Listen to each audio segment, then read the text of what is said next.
J'aimerais aujourd'hui vous parler non pas des manipulateurs, puisqu'ils sont plus dangereux que les manipulateurs. J'aimerais vous parler non pas du diable, puisqu'il est plus puissant que le diable. Aujourd'hui, nous allons parler, une bonne fois pour toutes, pour en finir, du pervers narcissique.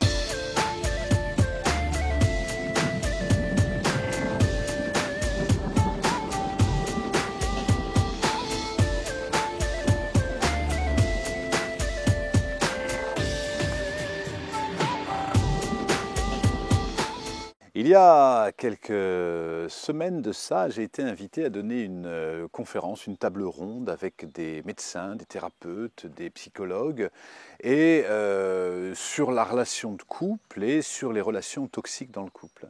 Et une femme pose une question, ou plutôt apporte un témoignage en disant sensiblement, voilà, je viens de vivre une période très difficile puisque j'étais avec un mari qui ne m'a pas honoré, qui m'a complètement délaissé, donc j'ai été le jouet d'un mari qui m'a complètement abandonné, et étant vulnérable, je suis tombé dans les griffes d'un pervers narcissique qui était caché sous un masque et qui a abusé de moi pendant des années, etc. Et ça, c'était la situation de départ. Et à partir de cette situation de départ, chaque thérapeute a répondu avec la gravité qui correspond à ça. Attention, le pervers narcissique est vraiment une personnalité très perfide, très mauvaise, très toxique. On va vous montrer comment vous en dégager tout de suite. Et j'ai été surpris de voir que sur 4 psychologues, thérapeutes, les 4 tenaient sensiblement le même langage, c'est-à-dire le pervers narcissique est une personnalité dangereuse pour nous qui sommes de pauvres proies ou de pauvres victimes d'une situation.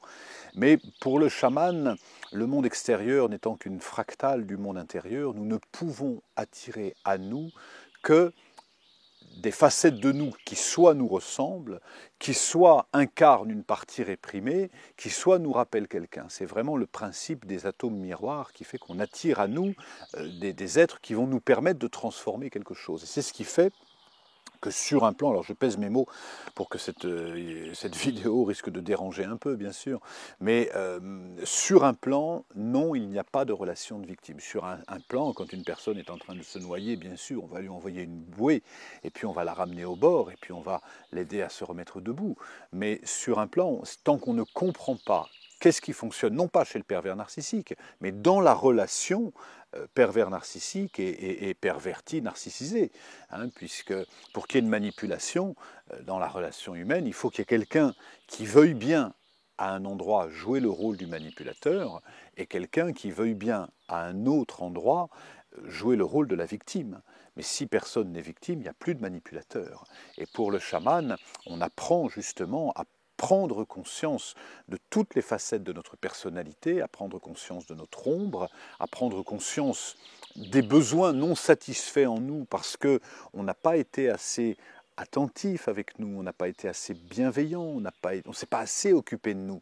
Donc du coup, on laisse des digues immenses à l'endroit auquel le pervers narcissique va pénétrer. Mais on n'est pas respecté à l'endroit où nous-mêmes on ne se respecte pas. Si on se respecte totalement sur notre territoire, il n'y a aucune intrusion possible, ni d'un pervers narcissique, ni d'un manipulateur, pour plusieurs raisons. La première, c'est qu'on le reconnaît tout de suite. On le reconnaît tout de suite comme venant toucher immédiatement notre blessure.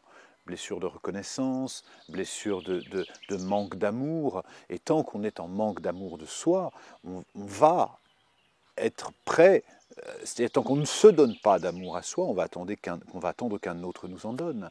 Et cet autre, plus notre seuil d'estime de nous est bas, plus on va être exposé à ce que ces personnes puissent être toxiques. C'est assez rare, quelqu'un qui a une très faible image de lui, une très faible estime de lui, qui attire à lui des personnes rayonnantes, lumineuses et qui veulent vivre avec lui. Ça n'existe pas. C'est pour ça que, avant d'aller voir la relation du pervers narcissique, qui est une personnalité particulière, on va en parler, mais c'est important de regarder la relation à soi. Qu'est-ce qui fait qu'on a eu besoin? Alors je pèse mes mots, quand je dis on a eu besoin, je me doute bien et je vois bien combien les personnes qui ont subi des périodes difficiles se disent mais moi j'ai jamais demandé ça. Mais quand je dis sur un plan, on le souhaite, c'est-à-dire que de façon très inconsciente, on peut avoir une partie de nous qui a besoin d'une telle reconnaissance ou qui a besoin de ce conflit pour se sentir vivant, et c'est de cette partie-là dont on va prendre soin. Parce que tant qu'on n'a pas fait ce travail-là, on peut couper les liens et partir ailleurs, et on va attirer un autre manipulateur, un autre pervers, un autre narcissique ou un autre pervers narcissique.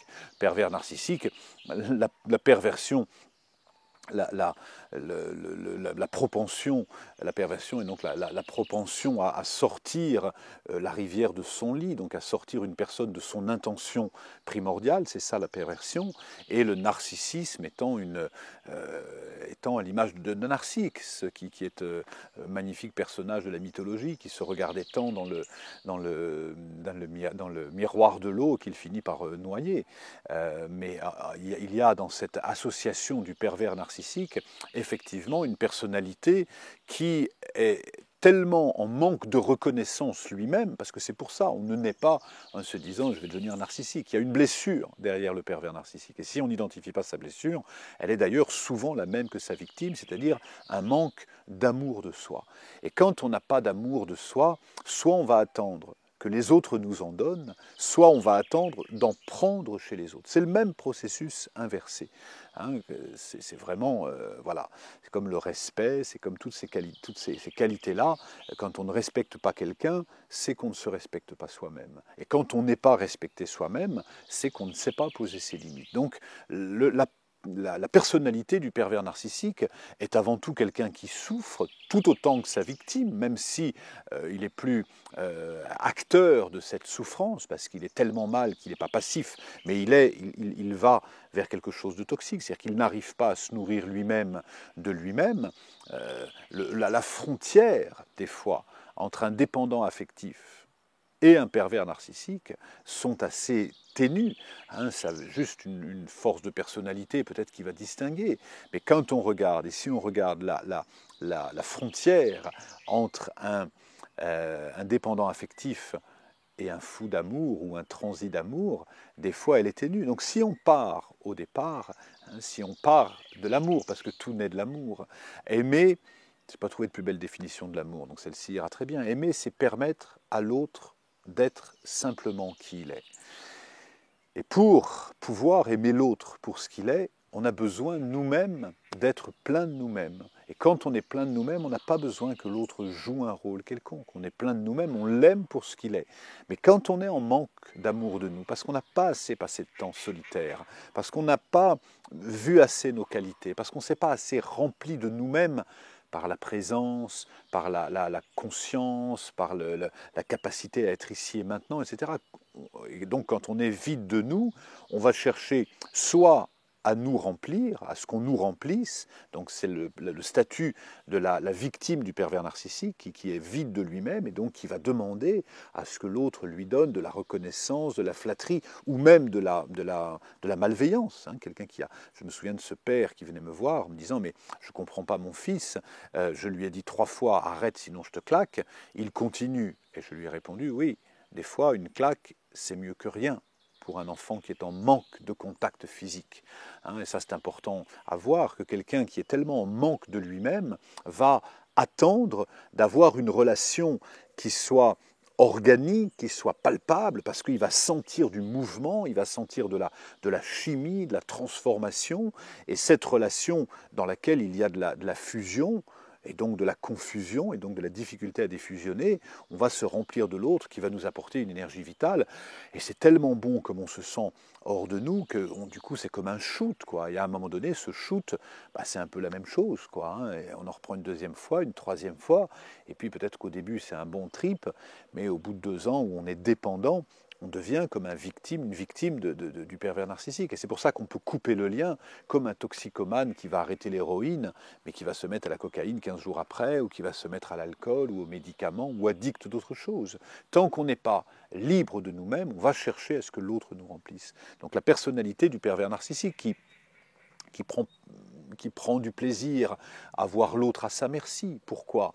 Parce qu'il a ainsi l'impression d'avoir du pouvoir. Mais si on le regarde avec les yeux de l'amour, alors je sais quand je dis ça, ça peut provoquer un peu, mais je le dis quand même, parce qu'il n'y a pas d'autre.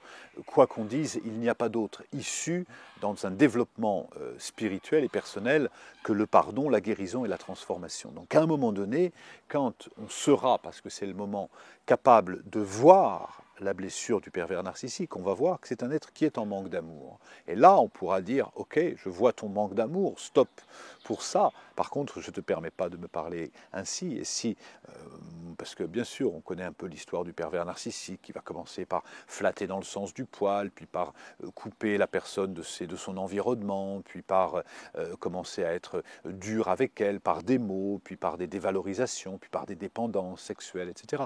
Mais ces outils, ces pièges du pervers narcissisme, c'est les mêmes que les pièges du dépendant affectif, que les mêmes. Ce qui va faire la différence, c'est l'amour qu'on a pour soi. Et vraiment, quand vous êtes plein de vous, quand vous êtes rayonnant, quand vous vous honorez vous-même comme la personne la plus importante, croyez-moi, vous ne pouvez plus attirer ce type de personne. Et quand elle se présente, tout de suite, vous l'identifiez et vous dites stop, hein, je suis plaisir à être avec toi, par contre, je ne peux pas te laisser me parler comme ça. Et ça, c'est le discernement, et ça, c'est l'amour de soi, et c'est pourquoi ce qu'on appelle le travail sur soi, j'aime pas trop ce mot, on n'a pas trouvé mieux, mais bon, on pourrait l'appeler l'amour de soi, tout simplement, hein, mais transformons le travail sur soi sur l'amour de soi.